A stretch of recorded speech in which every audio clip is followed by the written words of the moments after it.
Noticias en la 8 Mediterráneo. Asociación Cultural El Camino del Santo Grial. La ciudadela de Jaca acoge la exposición de pintura y escultura Jacetania, Ruta del Conocimiento, Camino de la Paz, de la profesora de la Universidad de Valencia, María Gómez. La muestra se enmarca en las acciones de la Asociación Cultural Camino del Santo Grial para la puesta en valor y la proyección de la ruta que forman los lugares por los que pasó el cáliz, como elemento vertebrador del territorio y desarrollo social, cultural y económico para estos pueblos. Esta exposición podrá ser visitada hasta el 9 de mayo y posteriormente llegará a otras ciudades.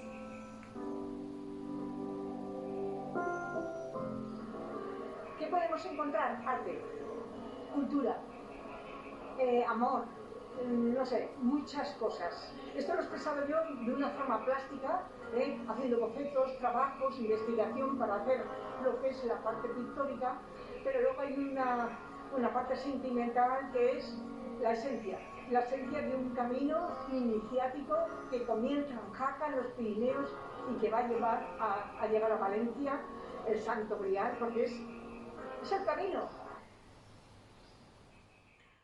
Gracias, doctora María Gómez, por todo tu trabajo.